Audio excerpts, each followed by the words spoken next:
And greetings. Happy Tuesday to all of you. Steve Deace here. I am on location in beautiful Scottsdale, Arizona.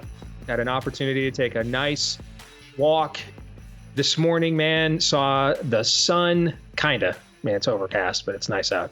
Saw the mountains, saw green grass, saw flowers. It's amazing what that does for the disposition, even though we are in spring back there in the Midwest, but it's going to be a minute before we see all those signs of life again. So absolutely buoyed my spirits to get out this morning and walk around and see a bunch of that. And it always lifts my spirits as well to see Todd Erzen and Aaron McIntyre there back there in Des Moines at our posh studios. Gentlemen, how are you? The elements can't hold me down. No? Well, it's nice now back there, right? I mean, it was like 60 when I left yesterday. Yeah. No, my son and I went to the park for a good 45 minutes yesterday afternoon, took a long walk, a lot of fun. And we opened up the house, and now it smells good again. Yes, you get some of that stale winter air out of there. So it was like 60 back there when we left yesterday. You know, my wife is like, so of course, we couldn't have gone to Arizona last week when it was still winter and felt like it, and we were getting 6 inches of snow. Now it's 60 and we're going to Arizona. But even though it's warmer back there, you don't get to see the sights back there right now that I am getting to see here. So that is very cool. For those of you wondering what I'm doing, I've got some stuff to handle later today on the nefarious front, and then I will be back to Wednesday. Tomorrow we have an evergreen, which when we plotted this out, we had no idea it was going to turn out to be as newsworthy as and timely as this evergreen is going to be. We're going to examine in depth. We had a series of questions from one of our listeners examining the possibility of a Trump 2.0 presidential run. And of course, that's very timely given what's going on right now. And so that'll be tomorrow's evergreen. And yes, we're willing to do this with Ron DeSantis. Probably no other candidates, because I think no one wants to listen to us break down Nikki Haley or Mike Pence for a couple of hours. But I think you'll find the conversation very fair, very fascinating. And that'll be tomorrow's evergreen. It'll be new content. It just won't be or original content. It just won't be brand new, timely content. So you'll get that special episode tomorrow. And then I'm back there in the studio on Thursday. And then I don't have another trip planned, guys, until the premiere, the red carpet premiere in Dallas on April the 4th of Nefarious. So that is just around the corner, which means also a great reminder, if you want to get your autographed copy of my 2016 book, A Nefarious Plot, which inspired the movie Nefarious, we've published a limited amount of movie tie-in covers. So the old cover replaced by the new movie poster. If you want that and autographed, we have a few hundred of those left right now at nefariousbook.com. Again, that is nefariousbook.com. Those should ship here in about a month or so at nefariousbook.com. All right, coming up on today's show, next hour, my daughter Anastasia will join us. Fake news or not, I have put together a series of cited, or often cited, I should say, at least by me, that I've seen, tropes coming off the events of the last, say 72 hours. And we're going to play fake news or not with those tropes coming up next hour of the show. Looking forward to that. Also, on the heels of the complete collapse, second week and beyond, of Ant-Man and the Wasp, Quantumania, and now the paltry debut of Shazam 2 over the weekend, I think it's time to officially start asking if we are hitting, we've reached a point of limiting principle, diminishing returns, where superhero cinema is concerned. We'll get to that with Pop Culture Tuesday coming up in the next hour of the show. Dr. Scott Atlas, it's been a while since we've had a chance to talk to him. He will make a triumphant return to the program here at the bottom of the hour. But before we get to all of that, let us begin, as we always do, with Aaron's rundown of what happened while we were away. What happened while we were away, brought to you by Indictment Day, or not, Despite what Donald Trump stated on Truth Social over the weekend, News Nation and a few other outlets are reporting the grand jury in that case won't actually vote on whether or not to indict him until Wednesday. So there's that. Congressman Jim Jordan, James Comer, and Brian Stile of the House Judiciary Committee released a statement yesterday demanding communications, documentations, and testimony from Manhattan District Attorney Alvin Bragg related to his alleged upcoming indictment of Trump. On the matter of Ron DeSantis' now infamous to some comments regarding the matter yesterday, TPUSA's Charlie Kirk, a Trump ally, said on Twitter, quote, checked with sources close to Ron DeSantis regarding the not getting involved comments this morning. Sources confirmed Governor DeSantis will not aid Bragg if he indicts Trump and stressed the governor believes this is an unprecedented politically motivated prosecution of a former president. Moving on, the State Department announced Monday the U.S. will send Ukraine another $350 million in weapons and equipment. The latest package of aid includes a large amount of various types of ammunition, such as rockets for the high-mobility artillery rocket systems and an undisclosed number of fuel tanker trucks and riverine boats. Xi Jinping and Vladimir Putin held a summit in recent days during which Xi called Putin his quote-unquote dear friend. Joe Biden signed a bill yesterday that requires declassification of information related to the origins of COVID-19. In a statement, the White House said, quote, in implementing this legislation, my administration will declassify and share as much of that information as possible, consistent with the blah, blah, blah, blah, blah, blah, blah.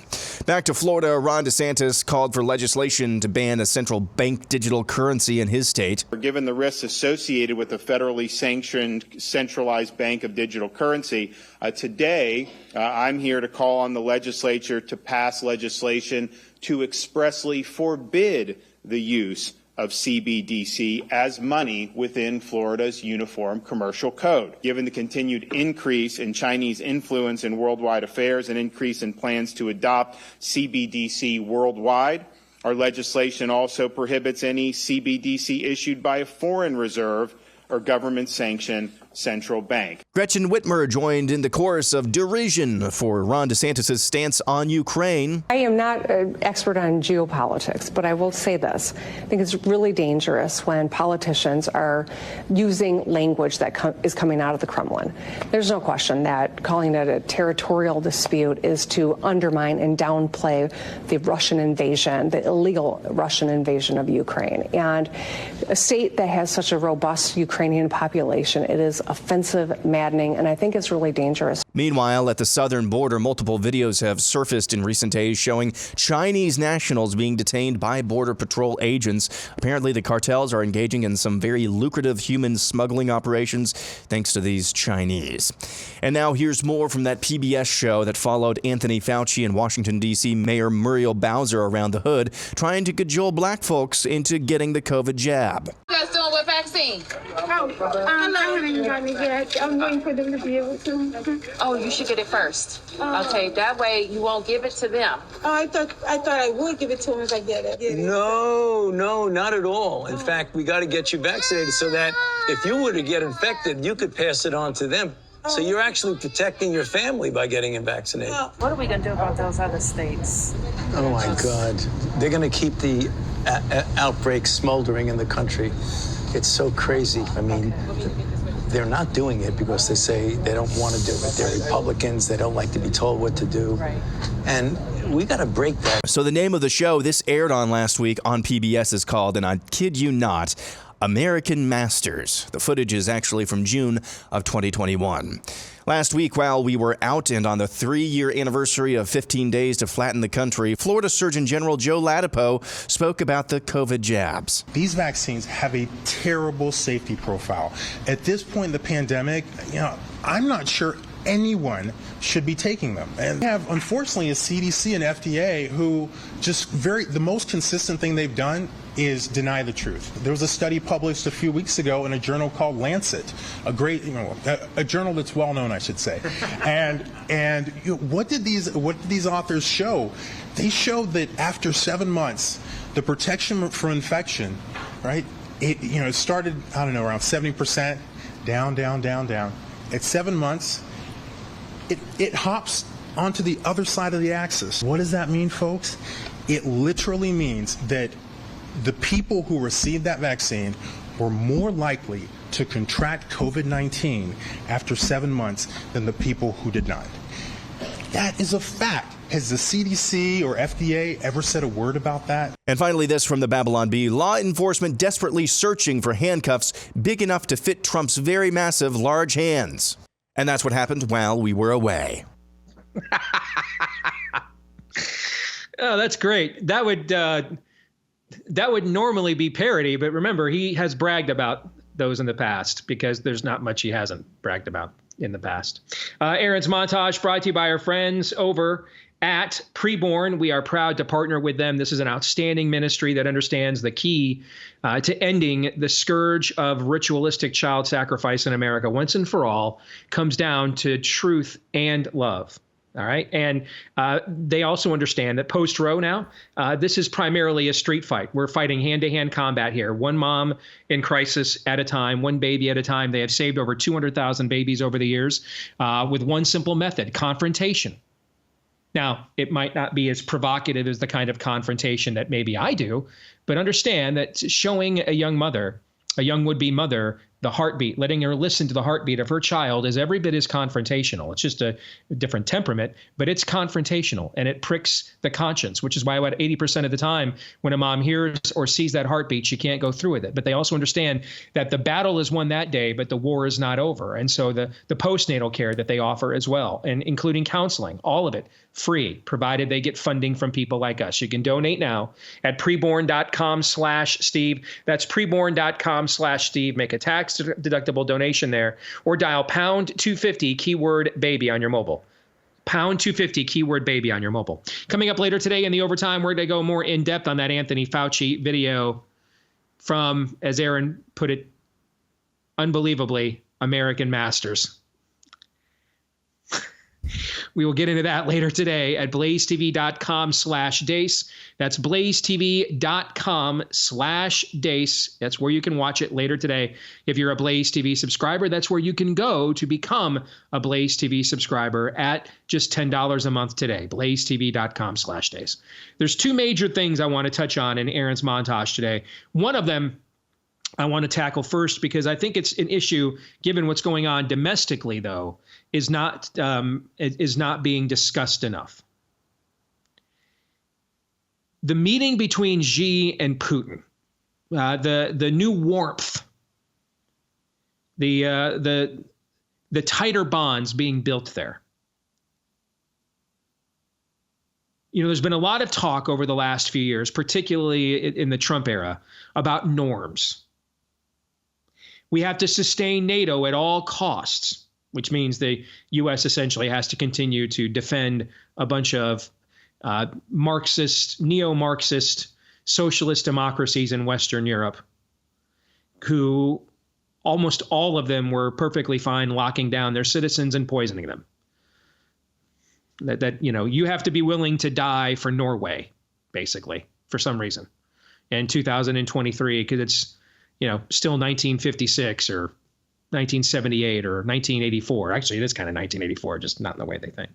But for all the talk of norms and these traditions that we couldn't possibly evolve our foreign policy into the contemporary world, but we still need to have. That's why we're doing this thing in Ukraine.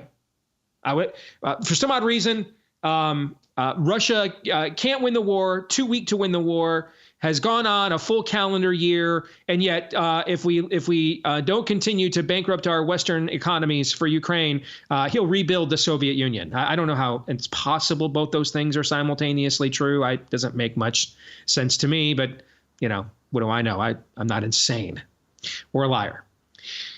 But for those of you that are in the NATO now, NATO tomorrow, NATO forever foreign policy, because you just can't move beyond the salad days of your generation. And there are even some very prominent people within our industry here in conservative media that would apply to. If you're in that group, I have a question for you. For decades now, going really back to Nixon reopening the door to China in the early 70s. So essentially, Todd and I's entire lives, half a century now, the United States has profited geopolitically off of triangulating between China and Russia, keeping them apart, playing favorites, making China the Chinese communist regime most favored nation status in the late 80s, just as a finishing blow to the collapse of the Soviet Union.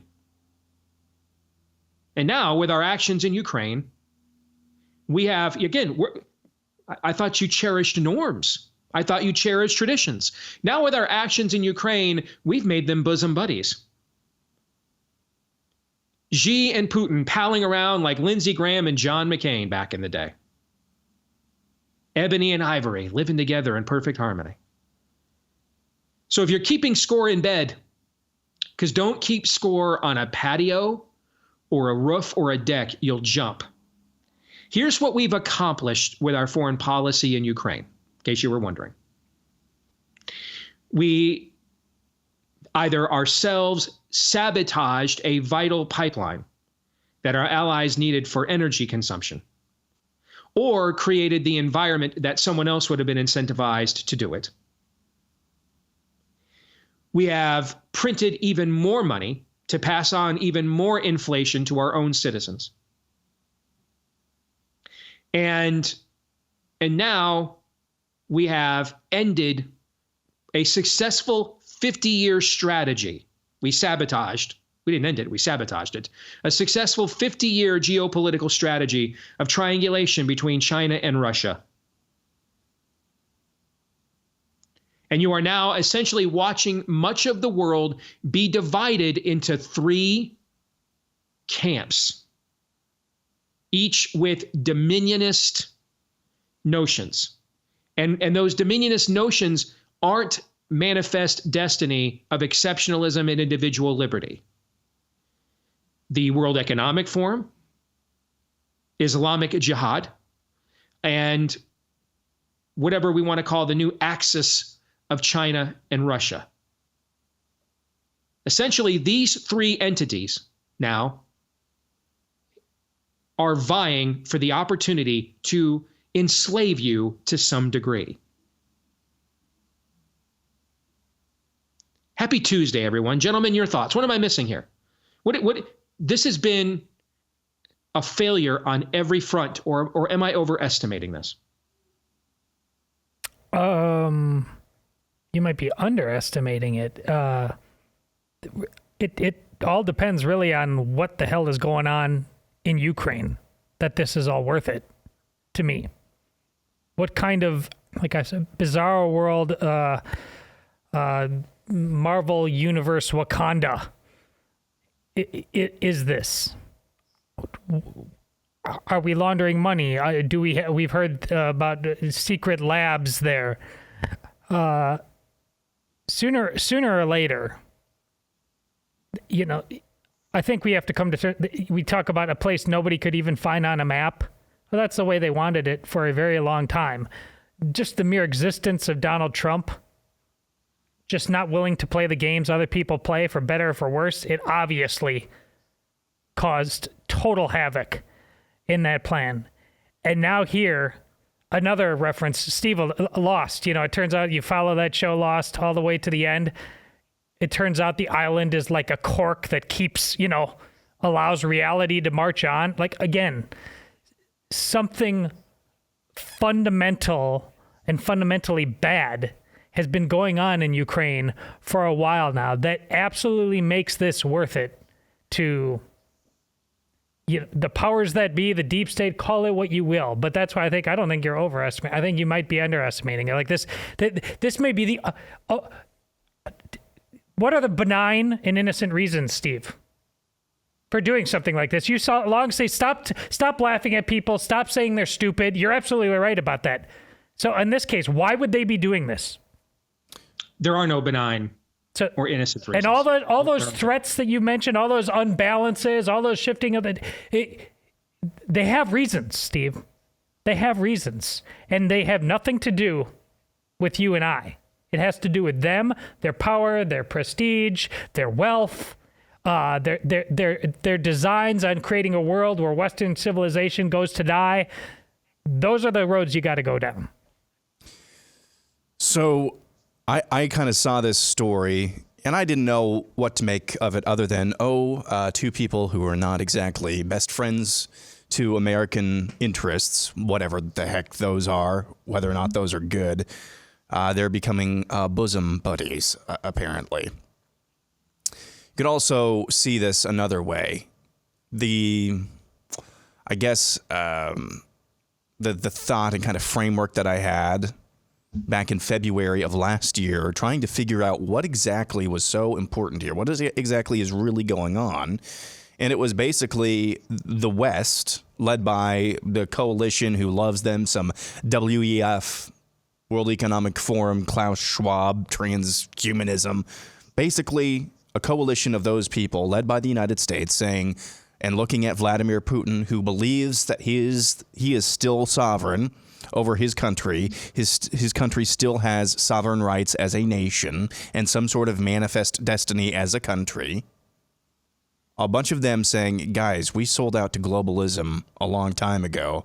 What's this Putin guy doing? Why come you don't got a tattoo?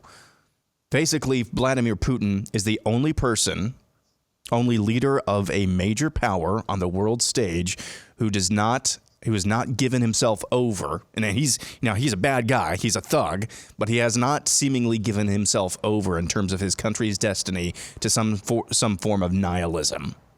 Unlike most of the Western world. You could say that about China, but most of the Western world is trying to beat China. So why now? What interest of it is China? Is Ukraine of China? I don't know. I think the Chinese could be looking at this opportunistically. I agree. Listen, I think you could absolutely make a case. You know, maybe I have a generational bias, and I grew up in the Gene Kirkpatrick era, that you just live in a fallen world. We don't live in a perfect world. And sometimes you do have to just play terrible people off of each other to maintain some equilibrium. You can't try to get utopian solutions to everything. So if you're telling me the choice was giving Vladimir Putin complete control of the Baltic region, or uniting China and Russia as a centralized power base against whatever's left of the West, I'm sorry, guys. It was nice knowing the Baltic region, if that's my choice. To me, I don't even think that's even a consideration. Like, I wouldn't even debate that. Like, I wouldn't hesitate. I'd be like, sucks to live in the Baltics, learn Cyrillic. All right, because the idea of some form of Russo-China axis, to me, I just think that is a far more existential threat to whatever is left of the West than Putin exercising his manifest destiny over the Baltic region. That's my own opinion. In fact, don't even think it's a debatable point. Yeah. So I'm not really sure, though, to just finish the thought that I just started, I'm not really sure, though, what the opportunity is that China sees here. I'm not really sure about that. These are two, much like the West, but these are two countries, we've talked about this a little bit, that are facing demographic winters in somewhat the near term and are facing demographic collapses. I'm not really sure what the plan is here, other than just, hey, we might be both going out. We better hang together, hang separately, something like that. But I don't trust that this is some sort of, well, I don't think that's up for debate at all. This is not some sort of magnanimity that Xi Jinping has found all of a sudden and looking at Russia and saying, hey, little brother, let's take you under our wing. That's not what's going on here. All right, the time we have remaining, I want to discuss the Trump arrest and the DeSantis thing. So there will be no arrest today, according to reports. The grand jury is not actually meeting today. That does not mean there will not be one, however. I mean, there could be one as soon as tomorrow. The whole thing could be an absolute BS cry wolf. Absolutely. I mean, that's one of the things in the Trump versus the system era. There's often not a lot of honesty going either way in most cases. Also could be true, Trump sounding the alarm about it and seeing any form of organized political pushback, seeing even some prominent people on the left saying all you can do is make it more popular, may cause them to back down. They did hear from the pro-Trump witness yesterday. That was the final day of testimony before the grand jury makes their decision. So we have to still wait and see. But I want to go back to, because I've got several emails from people. It's kind of funny now. I went from the Ron DeSantis water carrier to you got played. Yeah, it's hilarious just how quickly you're in this business, folks. You're always one opinion away from being a moron. And here's the thing. That's actually true. But all of those pieces of analysis are actually not considering my premise. Doesn't mean I'm right. I heard some people even that I like and respect say he doesn't owe him anything. Screw that guy. Wouldn't do the same thing for him. Trump gets to play that game. No one else gets away with it.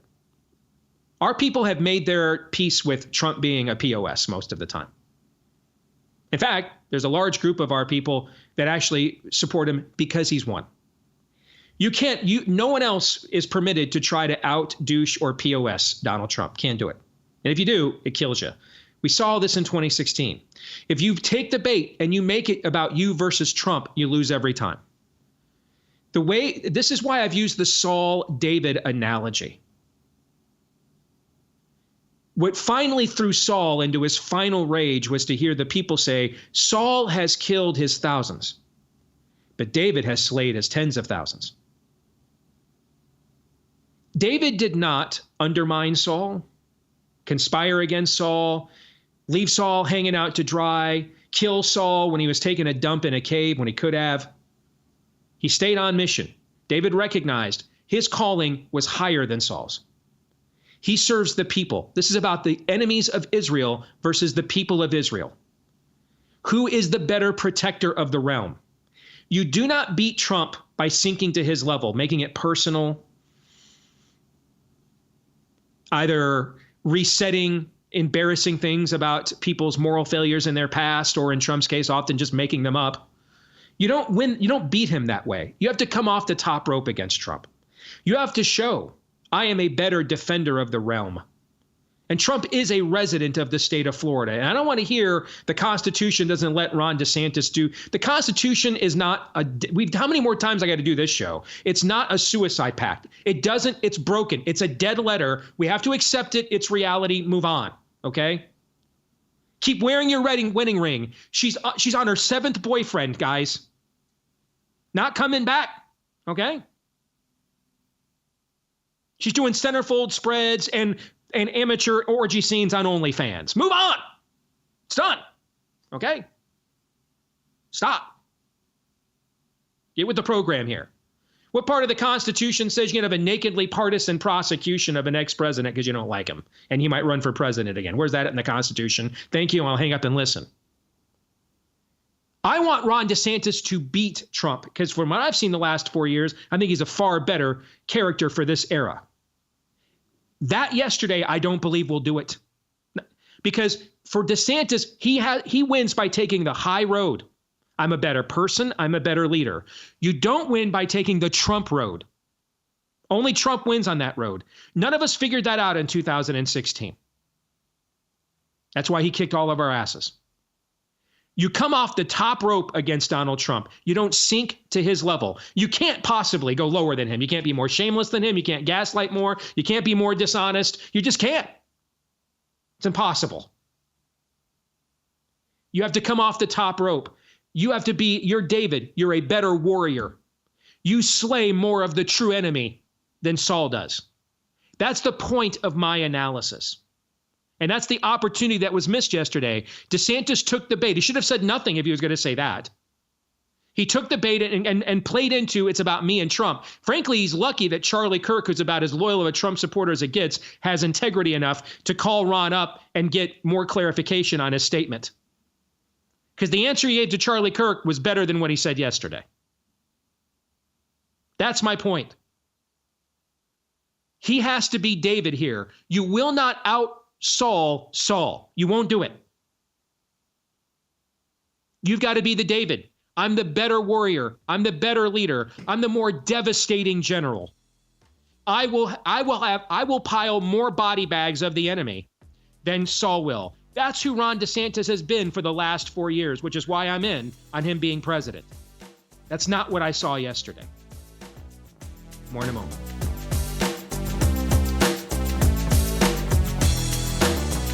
I continue to get a ton of positive notes about Pure's thunderstorm air purifiers. They are filterless, so you'll not be required to pay out of pocket for filters or spend your time replacing them for months, if not years, after you make the purchase. These are outstanding air purifiers, and they don't just purify. It's because they literally purify air. They don't just make things smell better.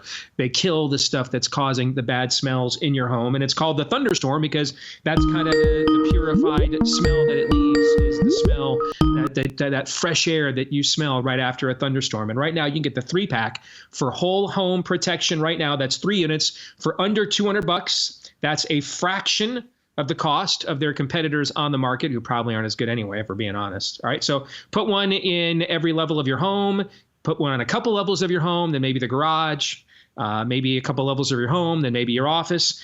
With this special offer, 3 units for under $200 when you go to EdenPureDeals.com. That's EdenPureDeals.com, and you must use the discount code Steve to get the discount. See how that works. Discount code Steve to get 3 units for under $200 at EdenPureDeals.com, and that includes free shipping as well. All right. Scott Atlas had something come up here at the last second. So, gentlemen, if you don't mind, what I would actually like to do is share with our audience the column that he wrote for Newsweek that we were going to discuss with him. You guys okay with that? Yeah, we can do that. Let's do that, because I think the information here is very important. So if you guys don't recall, I don't know why you wouldn't. Scott Atlas is frankly someone that we kind of helped discover. I think we might have been the first national interview that he ever got. He is a healthcare expert at the Hoover Institute at Stanford University, and had written a phenomenal piece about the cost of lockdowns in the spring of 2020. We started having him on. Daniel started having him on. He started getting much more exposure. We were finally able to get him enough exposure that he caught the attention of the Trump White House. They brought him in the late summer of 2020 to try to put some sanity on the ridiculous Mike Pence, Debbie Birx. What was that? What was that committee called? Do you guys remember the name of it? I can't remember the name of it now. What was it called? The Coronavirus Task Force. Yes, that's tasking with forcing poisons and lockdowns on you. That's what it was tasked to do. And so, of course, they listened to none of his suggestions. He tried to save the Trump presidency. Trump refused to be saved, which is really another way of saying Jared Kushner, who was the true president that year when it wasn't Fauci, refused to be saved. And so here we are.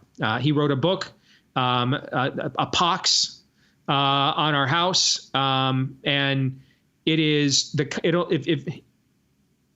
I felt reading that book the way a lot of you have told me you have felt reading Rise of the Fourth Reich. The bile, the anger. I had to stop reading it on a plane because my anxiety was kicking in reading this. It was so frustrating. So that's kind of the mini bio background on Dr. Scott Atlas. He wrote this piece last week for Newsweek. And it's titled, "Who Do You Trust?" WHO for World Health Organization. Trust in public health has been shattered. Actually, no, there's another one of his that I want to share instead. This one. This is the one that I want to share more. America's COVID response was based on lies, because he wrote 2 of them, but this is the one I think we want to talk about today. Pardon me. Almost all of America's leaders have gradually pulled back their COVID mandates, requirements, and closures, even in states like California, which had imposed the most stringent and longest lasting restrictions on the public. At the same time, the media has been gradually acknowledging the ongoing release of studies that totally refute the purported reasons behind these restrictions. This overt reversal is falsely portrayed as learned or new evidence. Little acknowledgement of error is to be found. That's why we need tribunals. We have seen no public apology for promulgating false information or for the vilification and delegitimization of policy experts and medical scientists like myself who spoke out correctly about data, standard knowledge about viral infections and pandemics, and fundamental biology. The historical record is critical. We have seen macabre Orwellian attempts to rewrite history and to blame the failure of widespread lockdowns on the lockdown's critics, alongside absurd denials of officials' own incessant demands for them. In the Trump administration, Dr. Debbie Birx was formerly in charge of the medical side of the White House's coronavirus task force during the pandemic's first year. In that capacity, she authored all written federal policy recommendations to governors and states. Let me pause right there. How many of you voted for Dr. Debbie Birx?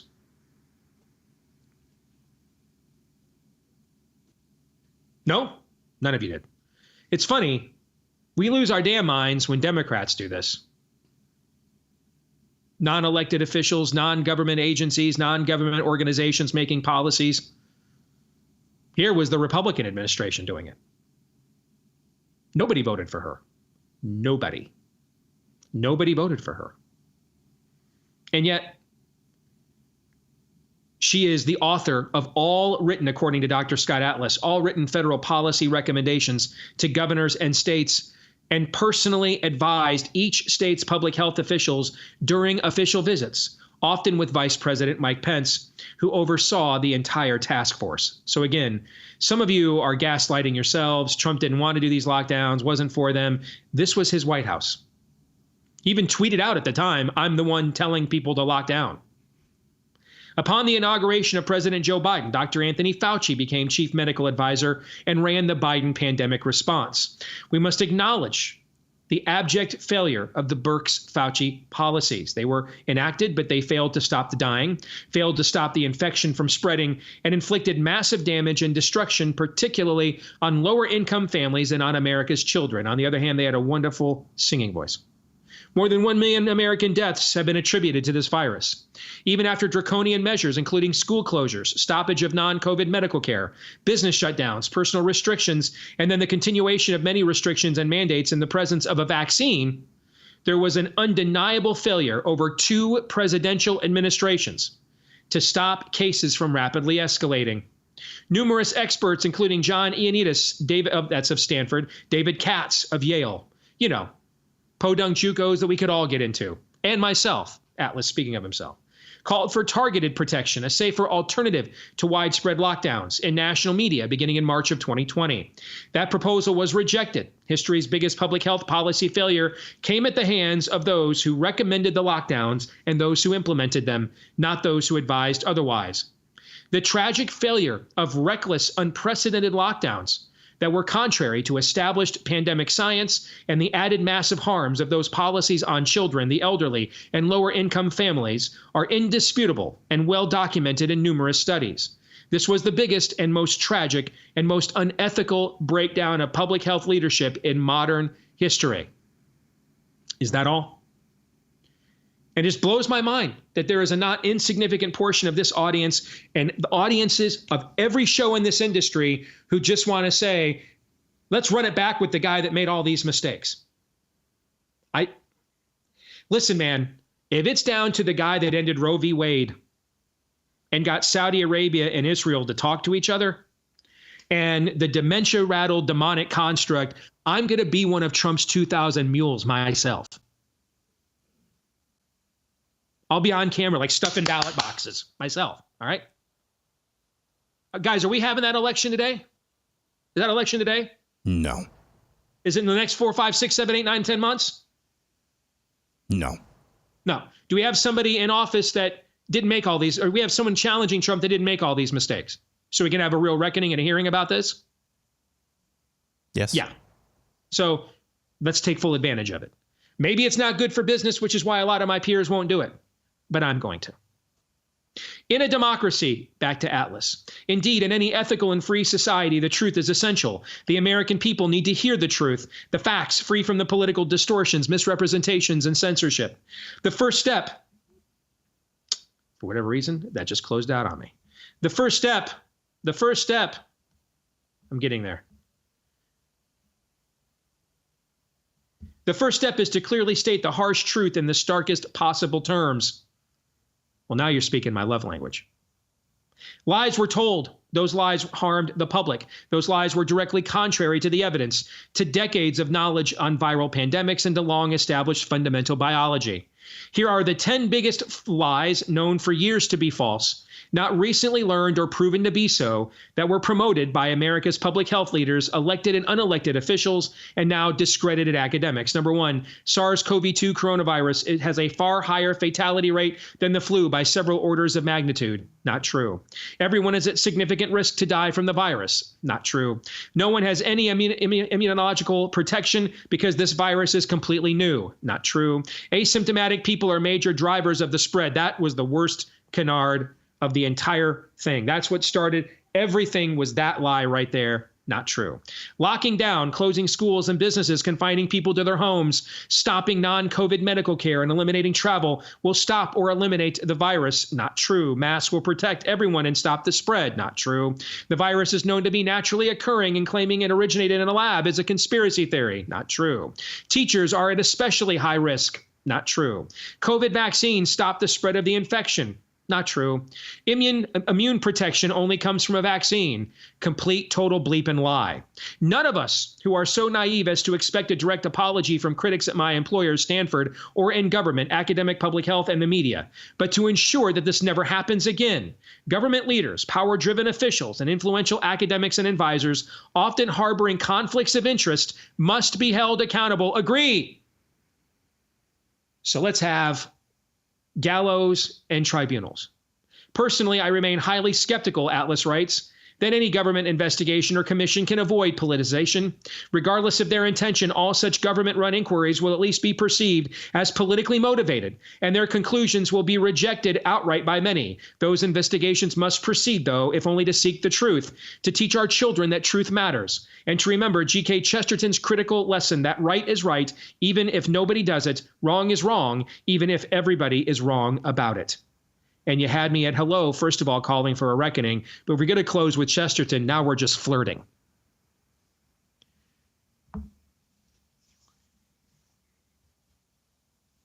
If we had had COVID 30 years ago, I thought about this over the weekend. If we had had COVID 30 years ago, I think Republicans, by and large, would have reacted the same. I think the vast majority of them would have buckled to the media narrative, slowly but surely been reached with some form of sanity and data, and after the fact would have been willing to have some form of reckoning and accountability as it involved big government's role or a foreign adversary's role in launching the tragedy to begin with and the way it was managed after the launch. Because that would be in line with the Republican Party's interests. I mean, nowadays it's mostly a talking point, but traditionally it's been the anti-big government party. Traditionally, it's been the more hawkish and aggressive foreign policy party. And so 30 years ago, if we had had COVID, I think Republicans would have reacted very similarly to what you are saying today. What's changed is how Democrats would have reacted. 30 years ago, Democrats would have lost their damn minds on Pfizer, Moderna, EcoHealth Alliance. And we would have benefited from this because each side would have claimed a scalp that aligned with their political overall narrative as a party. So Republicans would have gone after big government, would have been more aggressive going after a foreign adversary's role in the creation of the virus and the promulgation of it. Democrats would have been very aggressive in going after American corporate interest role in the creation of the virus, like an EcoHealth Alliance, or in the poisoning of the people, like what's gone on with Pfizer and Moderna. And you'd have read the New York Times, and it would have been very anti-Pfizer, anti-Moderna. You'd have read the Wall Street Journal, have been very anti-China and very anti-big government schemes. Each side would have blamed the other and said, well, really, your constituency, big government's worse than big business. Big business is worse than big government. We'd have done all our shows on it, on each side of the media. But in the end, the American people would have been better served because everyone responsible for it was getting tagged for it by somebody. That's what's changed. I didn't expect Republicans to tell the truth about the vaccine. Fearless Leader authored it. It's not in their political interest to do that. I mean, you got Jim Jordan who's all concerned about what they want to do to persecute Trump, and he's right to be. I don't remember Jim Jordan being all that concerned about the persecutions of Trump's actual voters. They're still rotting in cells. What's Jim Jordan doing about that with his weaponization committee? Not a damn thing, actually. But I understand how political parties work. I've been in one for many years. At least I used to be. So I get the ecosystem.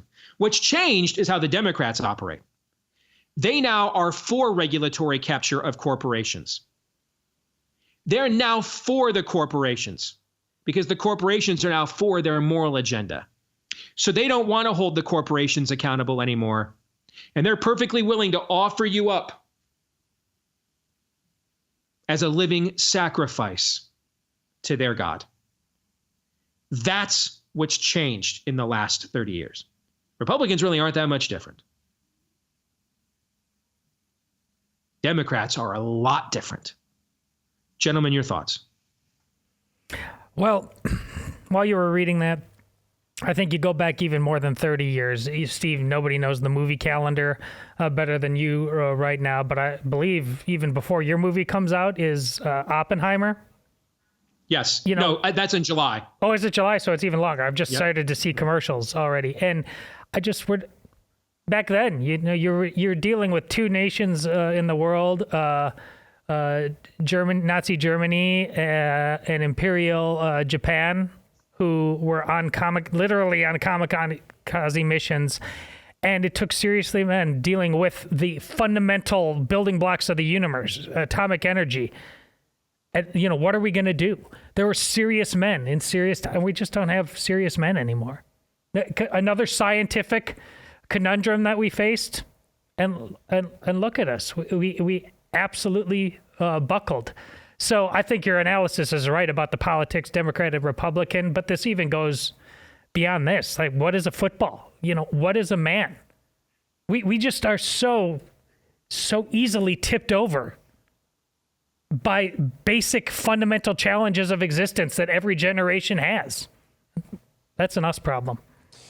I think to kind of sum up your analysis of the last 30 years, Democrats have used power they don't technically have, or abused that power that they don't technically have. Republicans at their best have been not terrible, but not sufficient. And that combination is a snowballing one, and we're reaping the consequences as we speak. That's an excellent summation, Aaron. Very well said. We'll come back hour 2 next. Stay tuned.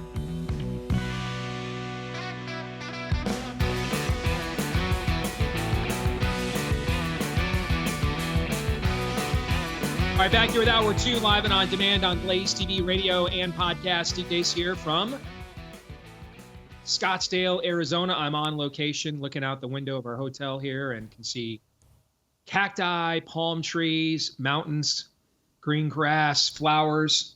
Just, man, when I was younger, people told me as you get older, the winters would get tougher. And now I totally get it as I get older, for sure. You bet. Let us know what you think about what we think. Todd and Aaron are still back there in Des Moines. I'll be rejoining them again on Thursday. You can email me if you want, steve@stevedeace.com. That's DEACE. Like us on Facebook, MeWe, and Gab. You can also follow me at Steve Deace Show on Twitter, Getter, Instagram, and TikTok. And then find me on Truth Social, but you got to really look to find me there. At Real Steve Deace on Truth Social. I don't know why I keep posting over there. It's mainly just out of spite at this point. At Real Steve Deace on Truth Social. Those of you that are podcast listeners, thank you so very much. Appreciate each and every one of you.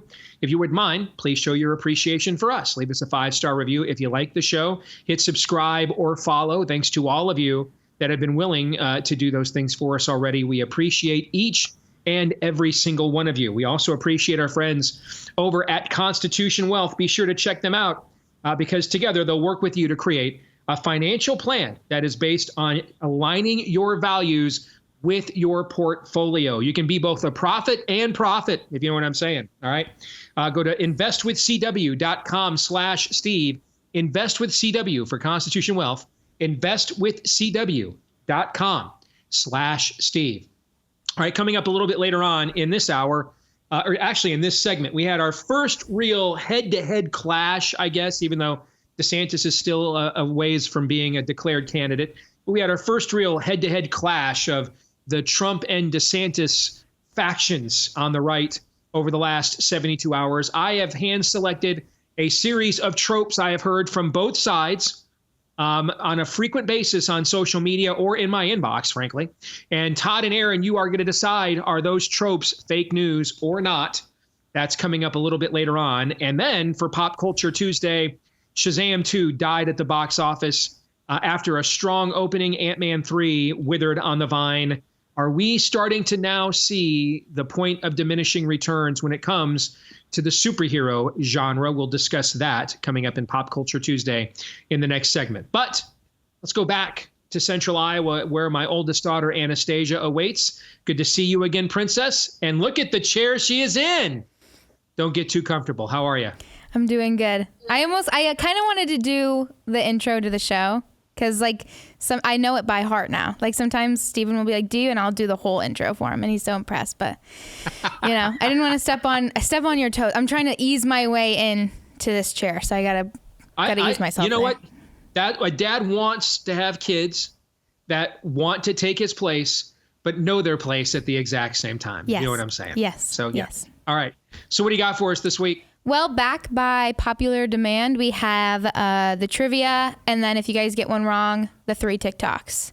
So torture. Yeah. Well, so North Korea then. North Korea it is. Okay. I do an Instagram poll every week. I'm like, what do you guys want to see? What do you guys want to do?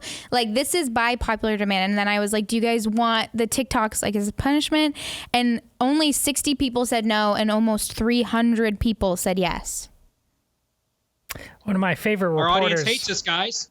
One of my favorite. I think that's the only. One of my favorite reporters at the Des Moines Register actually told me once that the masses are asses. So I'd like you to remember that going forward when you do these TikTok polls. No matter how adorable you are in your pink shirt, you coming on with this just might be problematic in the future. I don't know. I think the only conclusion we can draw, gentlemen, is our audience hates us. Yes. And we respect that, frankly. We completely respect that. Yes. All right. Go ahead, Anna. Okay, I made the questions easier this time. I tried to make them a little bit. I'm trying to throw you guys like a bone, but also then if you get them wrong, it's like even more embarrassing because they're way easier. So we're being set up. Yes. Perfect. All right. So the 3 categories, again, I have 80s movies and Star Wars, and then I added a third one, Michigan football. Okay, don't say I didn't never do anything for you, okay? All right. Wow, you're really trying to make me look bad. All right, so I'm first. I got to go Michigan football right off the outset. Yes. Okay, we got question 1.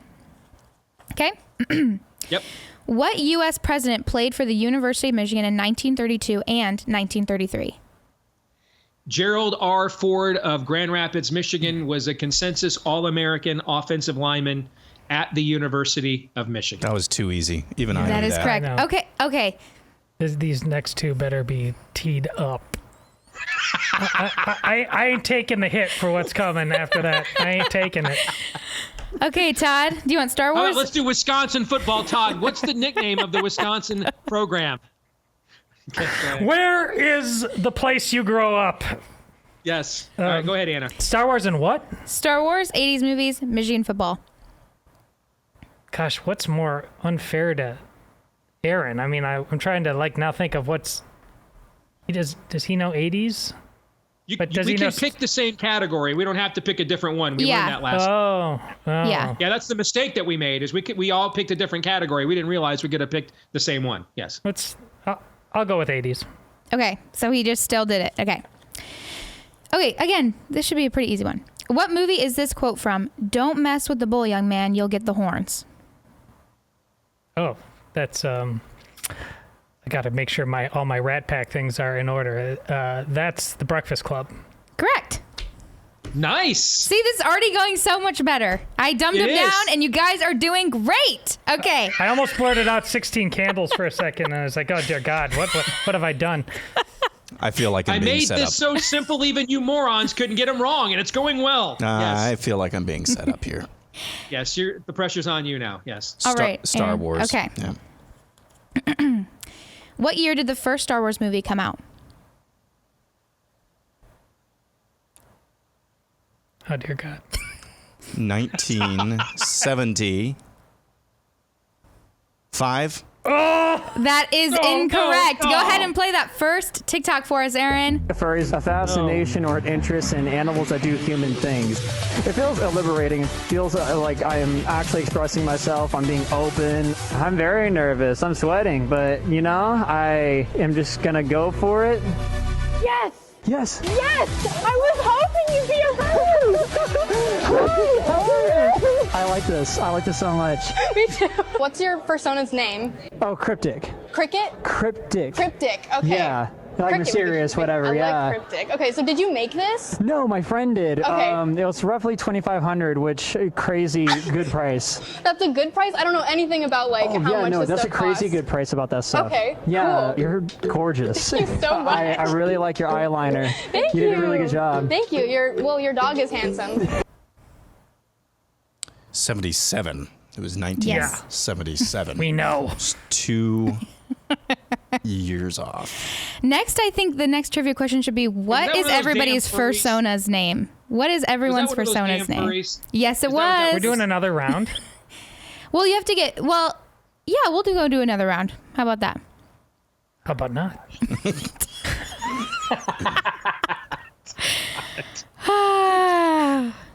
Okay, Dad. One more round. Okay, Star Wars, Michigan football, 80s movies. I'm going go blue. I'm gonna stick with what you know. Yeah. Okay, what is the Paul Bunyan Trophy? Oh, come That is the trophy that Michigan and Michigan State play for every year, and it's maybe the ugliest trophy, other than that pig that Minnesota and Iowa play for. Okay, that is correct. Todd, Star Wars, Michigan football, 80s movies. Let's go Star Wars. Okay, here. I'll do a harder one. Maybe this is a harder one. Yeah. Maybe not. I don't know. I asked some people in the office and they didn't know. So who composed the soundtrack album to the 1977 film Star Wars? I could have answered this one. I'm having a total blank. No. I'm having Should I do a countdown? Todd. I'm blanking. He's a classic composer. He's done Indiana Jones. Yep. He's done everything. Rhymes. Can I give him rhymes with? And go ahead and play that second TikTok. Why can I not think of him? It's John Williams. Things I do when I'm having anxiety in pursuit. Good Lord. Friend comfort. Hand holding. Tripping over everything. Stiff body movement. Stem. Looking at ground. Where do you find these things? And where did I go wrong as a father? I apologize, America. Where do you John find Williams? You guys were like, everybody can answer these. These are too easy.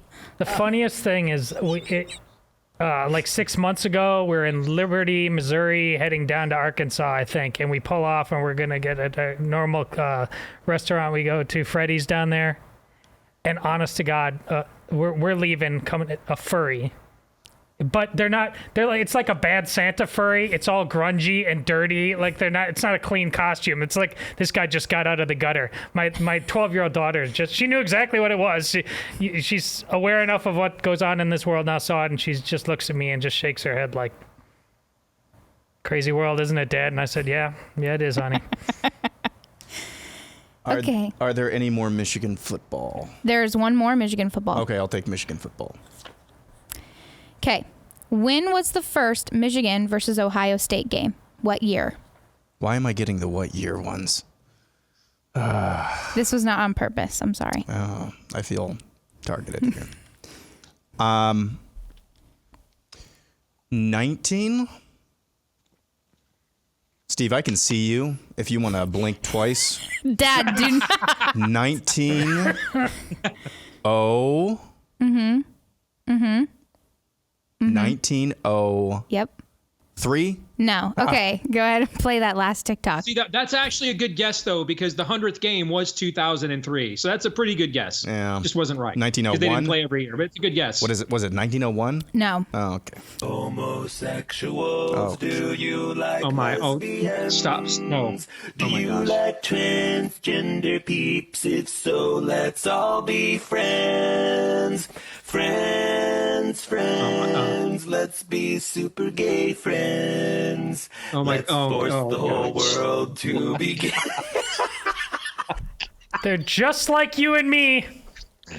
Love is love. Oh gosh, that's so funny. I found that out in the office. I was like, you bet your sweet bippy that's going on the Steve Deace Show today. That's just the worst. That is the thing is, if you would have told me, if you'd have told me that was a Babylon Bee parody, I'd have thought it was brilliant. Okay. That's your local school board member. That's what that is. Yeah.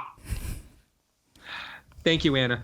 Next week we'll talk about our fursonas, and we'll talk about that. Yeah. We won't be doing that. Okay. No. Okay. Another time. No. Another time. That's a negative. Yes. All right, guys. Let's get some fake news or not. So we had kind of the first clash this week. Really, this week. It's Tuesday.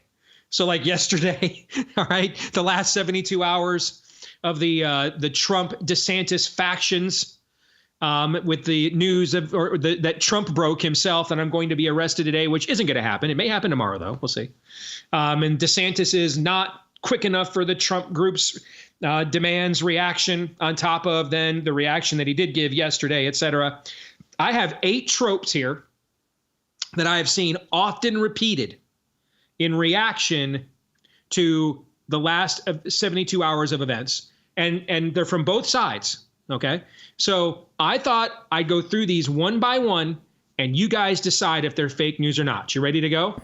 Probably not, but let's go. All right, here we go. It's time to close ranks behind Trump and declare this primary is over. Are we supposed to answer earnestly to all of these? I would hope so, yes. Okay, that's fake news. That's fake news. The very fact that you even have to profligate this if you're on Team Trump, the very fact that you have to feel like you have to put this out there probably means you're not exactly secure that the primary is over. Todd, what do you think? You know, Steve and Aaron, in betting, you've taught me about this thing when it's not a great bet, but it's still a value bet. A value bet, yes. So I'm going to be thinking about a lot of these along those lines. I will say that is true news, even though I'm a DeSantis supporter. I think this whole thing about competition and tryouts, it's a good instinct for a healthy American male to have, but we don't have a lot of healthy American males. I honestly think maybe if we just went all on this would just be the odds would be better of getting an outcome. I don't think we're grown up enough to have these tryouts and have it come out clean on the other side. I just don't. Oh, I agree with you, but I am. So I'm going to still want it to happen. I don't care if nobody else is. I'm grown up enough to handle it. So, but I agree with you. The last 72 hours have demonstrated most of us are not going to handle this well. I completely agree with that. Number 2, DeSantis is a pedo groomer. That's fake news. I know who the pedo groomers are, and it's not DeSantis. Again, they're in your local school district. How about it's the day before you say you're going to get perp walked, handcuffed, arrested, whatever. And you're Donald Trump. Do you A, spend the day with your attorneys or campaign attempting to figure out some sort of recourse, legal or politically, for dealing with this? Or B, do you tweet obsessively while amplifying a left-wing organization that seeks only to smear people that actually love and like you? Trump chose option B yesterday, so this is obviously fake news. Number 3, the majority of people saying this is bigger than just Trump don't really mean that. This is the toughest one we've had so far, but the loudest people saying that this is bigger than Trump, at least within Trump's camp, don't really mean that. So this is fake news. Or that's actually true news, I should say, in that context. Todd, what say you? Yeah, I agree. They don't actually believe that. Most people don't believe most of what they say about anything these days. So this is an easy one. All right. Number 4.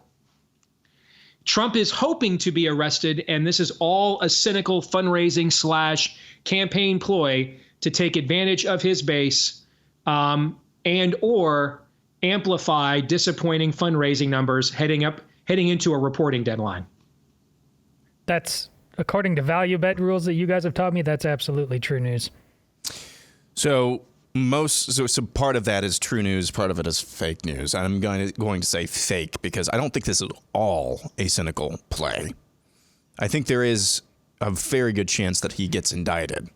Now, arrested, perp walked, I don't know what that would actually look like or if we actually see that at all. So fake news just for that alone, but there's no doubt in my mind Trump wants this to happen. Doesn't mean that he's making the whole thing up, though. So the best endorsement that we have gotten for the Nefarious film didn't come from a ministry leader, didn't come from one of our investors, didn't even come from Glenn Beck. In my opinion, the best endorsement we got for our Nefarious movie came from a very well-known trailer company that has done business with Dinesh D'Souza and his movies in the past. And so he recommended them to us. And we were a little dubious that they would be willing to do the trailer for Nefarious, given all the ESG stuff on their website. But, we figured they were willing to do 2,000 Mules. I mean, if they were willing to do, a lot of these companies just put that ESG stuff on their site. Remember when Hy-Vee had the BLM signs, like putting the thing on the door to pass, so the spirit of riot would pass over. You know what I'm saying? A lot of companies put the ESG stuff up on their, don't tase me, bro, basically is what that is, right? And so we thought maybe that's what it is. They're not real about it. I mean, after all, they did Dinesh's 2,000 Mules movie. I mean, if you're doing the trailer for a movie where Dinesh D'Souza is purporting to put on camera Democrat operatives literally stuffing ballot boxes to steal elections, kind of think maybe our movie is a step down from that, perhaps, so you're probably okay with it. So we meet with the guy who runs the company, tell him about the movie, he loves it, and he wants a screener right away. We know he watched it like that day or maybe the very next day, I can't remember. But then we hear nothing from him. The next day, day after that. The third day, he sends us a note, and it says, congratulations, you have made a truly remarkable film. Those were the opening words of his note to us about the movie. You've made a truly remarkable film, he said. What do you think the next word was? But given the positions that Nefarious takes on several contemporary issues, we just don't feel as if our staff would be comfortable working on and assisting the marketing of such a film. Now, we got this like 2 months ago. I wanted to blow it up right away because I knew what kind of an opportunity this was. If there's one thing we love on the right, it's our martyrs, man. Okay? And I thought it would be great marketing for us to take advantage of that and say, hey, what's a better endorsement of our film to Christians and conservatives than a trailer company that produced Dinesh D'Souza's trailers, as provocative as his films are, thought our movie was so singularly devastating to their worldview that they wouldn't make our trailer. My point in bringing that up is I completely agree with Trump trying to use this to his advantage if it's going to happen anyway. I completely agree. Martyrdom is political capital in today's America. We call it martyrdom on the right. It's victimology on the left. They call it martyrdom on the left and call it victimology when we do it. That is the game. There's nothing that plays better than that. So do I think that Trump has single-handedly orchestrated events to manipulate the DA? And no. Do I think, though, he's absolutely poised and willing to take full political advantage of it? You bet your sweet bippy, as my daughter Anastasia said a few minutes ago. And by the way, I approve of that message. All right, number 5. Vivek is running an anti-DeSantis triangulation campaign for Trump. Fake news or not? That's fake news. That's fake news. I just think he's the Republican Andrew Yang. I mean, I hope some of his ideas get injected and help open the Overton window even further on the right. I have my doubts. And at the end of the day, I don't think he has a shot. And so whether or not his motivations are pure, I think the only person who benefits from Vivek running for president is Vivek. Yeah, I was starting to consider this. I mean, the anti-DeSantis thing, he has to be anti-DeSantis on some level. But then on Trump's behalf, no. Fake news. Okay, number 6. DeSantis has poor political instincts. God. I literally saw this. I saw, who was it? I think it was Darren Beatty at Revolver, I think is who posited this one. Isn't he the guy that did the great work on January 6th you mentioned, Aaron? Yeah, one of them. Yeah. So to me, to me, saying the guy that just got 60% of the vote in Florida has poor political instincts is a little bit like saying that Trump, who took the $1 million his dad gave him and turned it into a multi-billion-dollar empire, is an idiot. I don't quite understand either one of those arguments, but anyway, go ahead. Actually, it is true news, though. For the reason I laughed and the reason that you say, but it's true news because everybody else thinks politics is a totally different thing. We're talking about adulting, manhood, real leadership. No one cares about that. So yeah, according to this guy, whoever you said he was, yeah, on both sides, politics is entirely something different. It's craven. So yes, he's terrible at that. You're right. Thank God he is.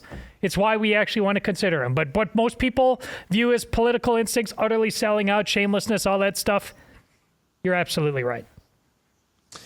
Yeah, that's a good answer. I will say, in terms of the spirit of the prompt, I mean, yesterday's statement wasn't terrible, but as we kind of ended the last hour with, it wasn't terrible, but it wasn't sufficient.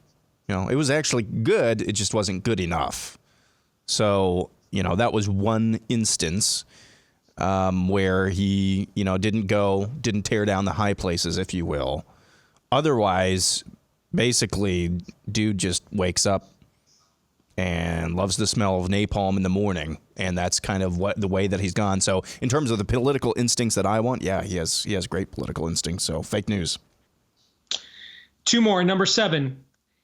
DeSantis isn't taking partisan George Soros prosecutors seriously enough. Absolute fake news. He's the only governor who's actually removed one. Mm-hmm. Total fake news. I think on a value bet, I agree with Aaron, but on a value bet, I'm going with true news because even all the things that you've laid out about Florida, this is not some podunk state, what he did to it with the 20, but at the national level and what will be brought to bear against him if he wins, I don't think anybody can be fully prepared for that. It's so ridiculously evil and all in from a George Soros. I mean, that guy is definitely not buying green and bananas anymore. So, I think that's true news. Final one. DeSantis doesn't owe Trump anything and constitutionally can't do anything anyway. This is the fakest news on this list so far. DeSantis, absolutely. I mean, DeSantis has forged his own path, but we wouldn't know who he is if not for Donald Trump. So does that mean that he owes him anything? Probably owes him, his opportunity, owes him credit for that, I should say. And constitutionally, he can't do anything. Here's what happened with a few members of the conservative smart set yesterday. Florida Code Section 10, subsection 69 says that the governor has to extradite any fugitives from justice. So there's nothing. That's what our side does. That's what the smart set on our side does. The Constitution, says somebody. The Constitution, Article 4 of the Constitution. Yeah. The other side is just pointing a gun at our head while we, subsection B here, you can't shoot me. That's what we were doing. That's what some were doing on the right yesterday, who were DeSantis fans and apologists. How angry, especially during COVID, when we wanted Donald Trump to fire Fauci, promote lockdown, or to promote reopening more aggressively? How angry did we get when we were told by Trump apologists, oh, there's really nothing he can do about it. I mean, it's all out of his hands. Yet some people who are DeSantis fans were doing the exact same thing yesterday. As you said earlier, Constitution is a dead letter. People don't understand that. Whether or not they're well-meaning but naive or just elitist and arrogant, people do not understand. This is all about wielding power. The left abuses the power that they don't technically have. We're too afraid to use our power that we actually do have in imaginative ways that have not been seen in previous generations. That was far too long of an answer. Sorry, Todd. No, but it was a very good one. It's awesome. Go ahead, answer. I will follow up with a fantastic movie scene that sums up what Aaron is talking about. In Tombstone, Billy Bob Thornton's bully character, he goes in and takes over this saloon. No one even wants to go in there anymore. Billy Bob just is a classic bully, makes in the Wild West of all places, makes cowboys wet themselves until a real cowboy shows up. And Kurt Russell Wyatt Earp just takes one look at him, pistol whips him, leads him out by his ear and says, we ain't playing that anymore. That's exactly the take that you need to have. The left citing the Constitution on you, honestly, you spit in their faces. They don't believe in it. They don't care about it. Not a damn one of them. So you never, ever accept that premise. Both of those answers were fantastic. All right, so we've got a minute here. The fact that what I just laid out were some of the most cited tropes of the last 72 hours tells you what? I think I've said this on the show before. The 2016 GOP presidential primary is the Hotel California. You can check out anytime you want, but you can never leave. The level or lack thereof of discourse, intra-party discourse, is just the same or worse than it was back then.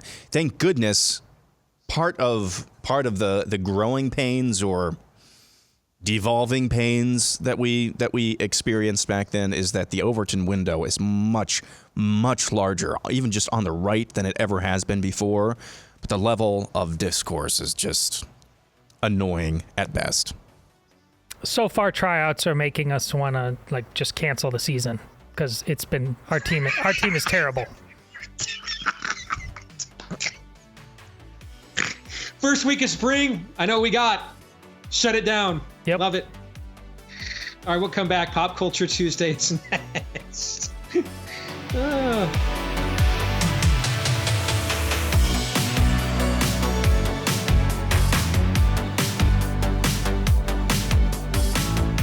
Aaron, I want to get your live reaction to this. Got it. Ready? Yep. This is a tweet from Joseph D. McBride, Esquire, at McBride Law, New York City. Just going to read it verbatim.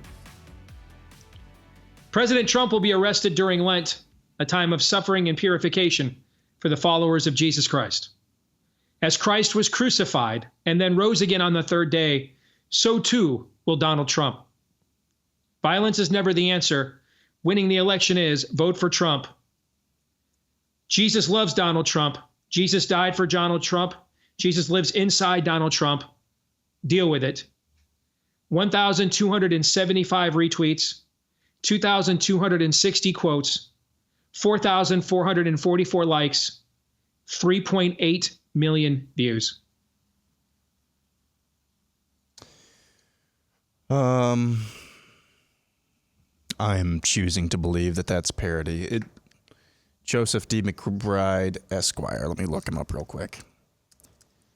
I'd like to re-up my idea for canceling the entire season. Yeah. I was hoping I would see a reference to Babylon Bee in his bio, and I do not. That is goodness gracious.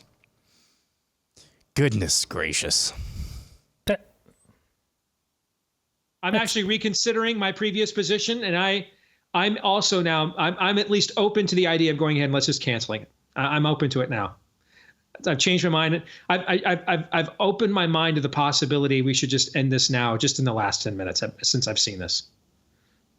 When I said in 2016 that next year's even going to be more stupid, and that snowball has just rolled downhill and gathered mass ever since. I mean, my goodness, and this always feels like it's a troll.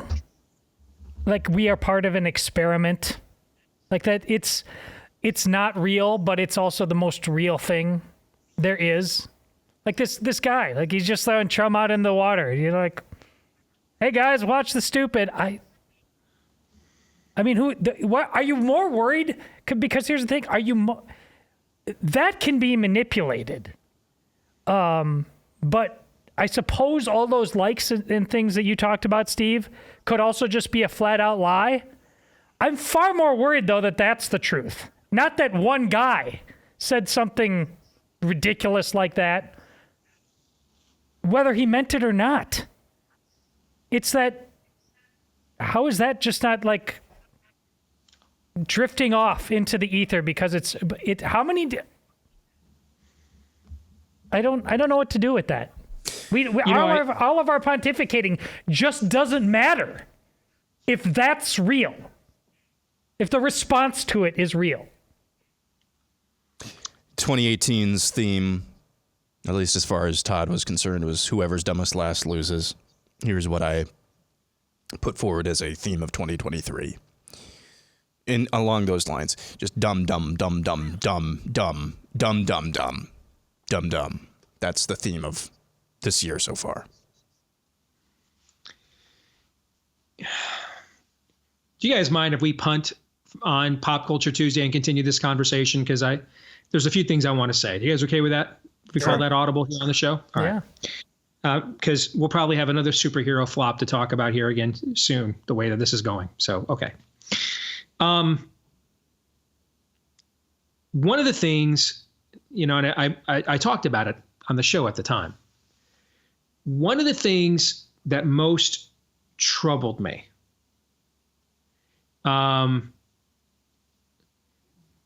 I genuinely, the times that I got to spend around him, 2013 through 2015, talking to him, being around him, having him on the show, I genuinely enjoyed the time I spent with Donald Trump. Genuinely enjoyed it. And I mean, Todd, you and I had a lot of conversations about this at that point in time. And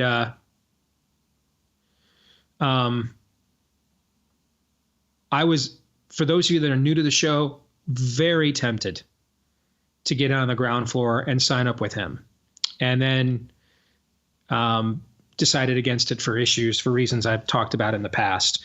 But originally on the Cruz campaign, I was one of the most vocal advocates amongst those of us that were in the strategizing part of the apparatus. I was one of the most vocal advocates for not treating Trump as an enemy, the way many of the other Republican candidates were, but instead recognizing that he is touching on something that is very similar to our own message. And to go after him at this early stage would be to undermine our own message.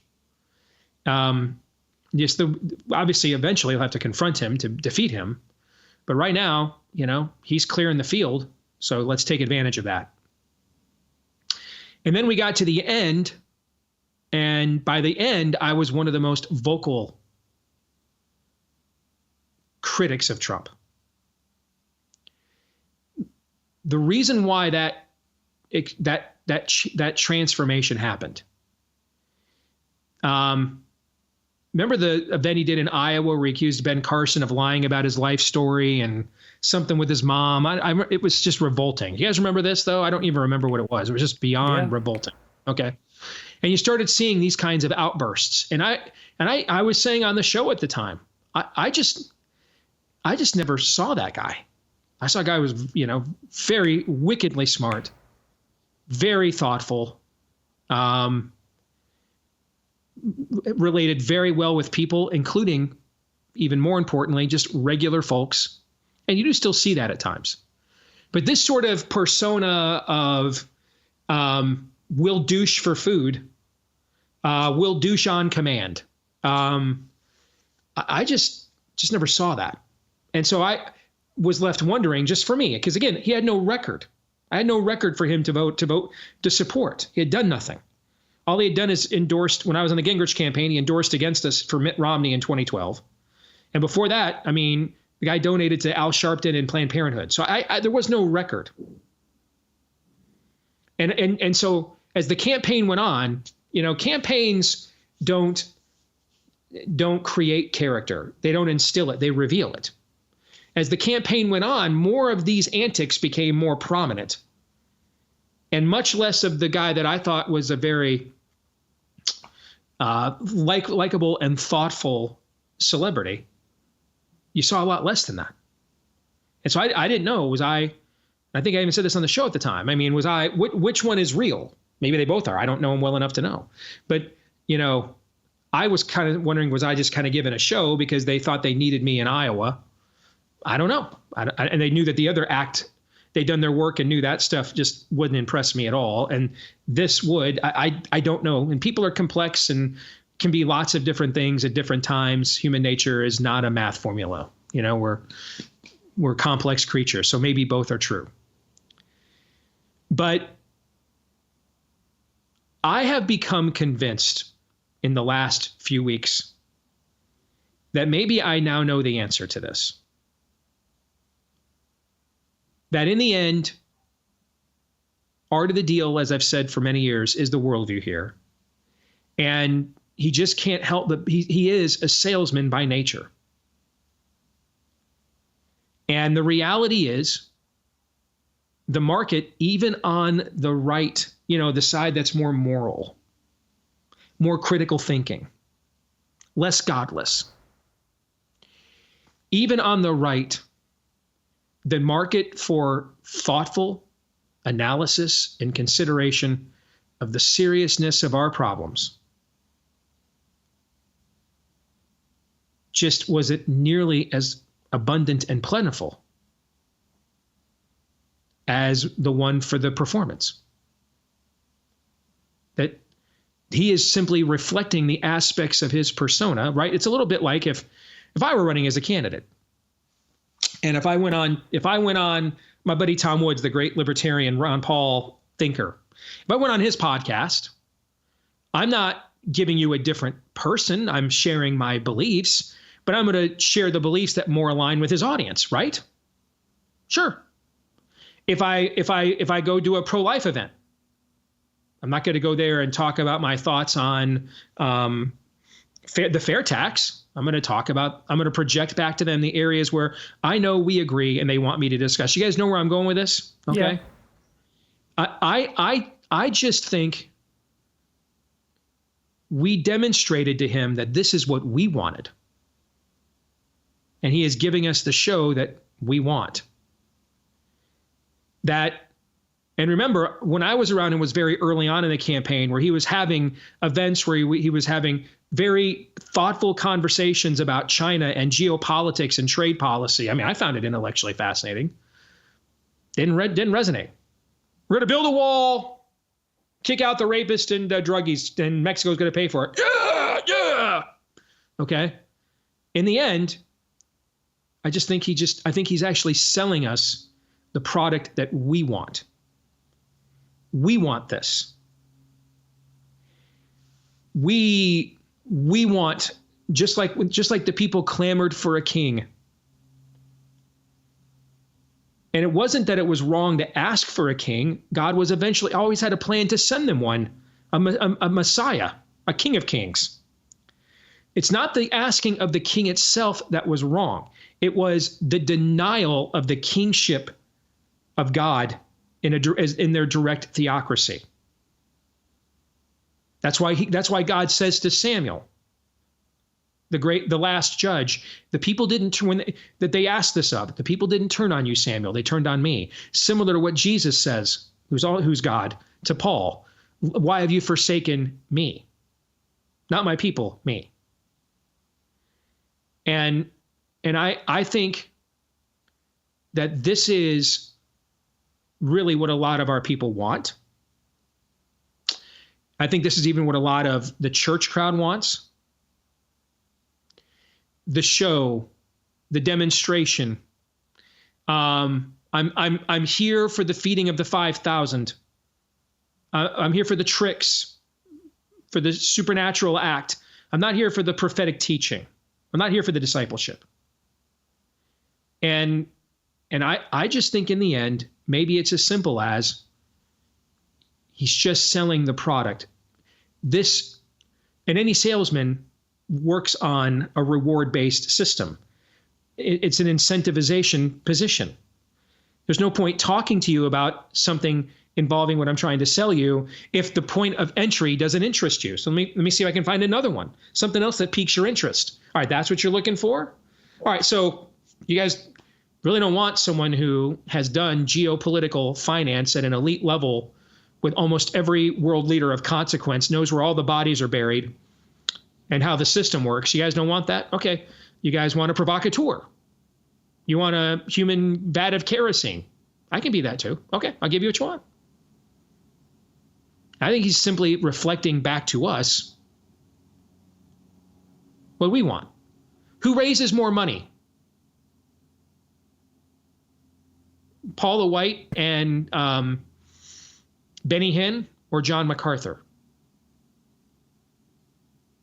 We both know the answer to that. Or all three of us know the answer to that. I think in the end, people decided they wanted the show, and so that's just what he gives them. And maybe it's never was more complicated than that. Thoughts? Well, that's all in reaction to what existed beforehand. And you saw really how smothering that was, even to the likes of Ted Cruz and in the Senate, who was, doing about as much as any senator has done that we've been asking them to do, stepping into the breach, not just accepting the status quo, fighting with the likes of Mitch McConnell all the time. And there's that guy, that Trump supporter, who basically called him a cuck. What happened before that, what allowed Trump to step into that breach, is, Steve, you started this show talking about the norms. People were exhausted. They see the left sprinting ahead into chaos with glee, and the right constantly rearranging the deck chairs on the Titanic. And to Aaron's point earlier about when he went into his lispy voice, but like he was mocking there. If you don't know it, I'm not going to say the specific name, but like one of our so-called brightest lights on the right, and not a graying one either. Younger than Steve and I. This is just how we do things. You must actually never pretend and let this become the Wild West. What if it already is the Wild West? You remember what Steve always says about what when you're told to love yourself. What if you suck? Well, we've sucked, and we've sucked for a long time, and that's what he did. Donald Trump. There was an environment that he took an advantage of. He didn't just create that out of whole cloth. Now he is the environment. But before that, Donald Trump was not possible in a land of grown-ups.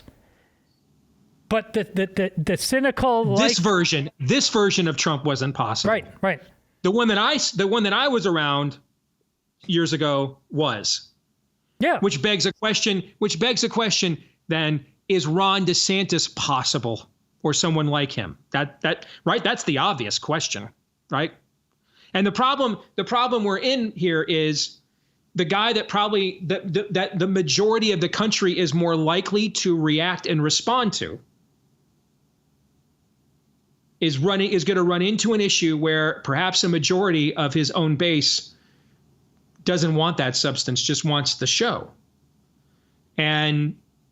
And so you end up nominating again the person who starts day one with, and I'm being kind, with 45, if not 48% of the public just says never in a million years. See, here, no matter how bad it is. This is where I'm most sympathetic to Trump and Trump supporters. I don't even think it's. There's a certain part of it who just likes the show, but I think on a deeper level, they are embodying, Steve, what you've said. I like my way of doing things, or his way of doing things, more than their way of not doing anything. Respect. I'm exhausted on every level. Local, state, not in Iowa, but in a lot of other so-called red states. Of again, the norms. Just people who can't be bothered. They're too comfortable. I totally get why you would reject that and reject it for the rest of your life. Because it's disgusting. And it's lazy. And it's cowardly. And I want no part of it either. So I get that. I get it too. The problem is, if you're too much show, you turn off a bunch of people that you're going to need to have vote for you later on. And so we just we do this drain circle. Yeah, we earned it. John 3:17.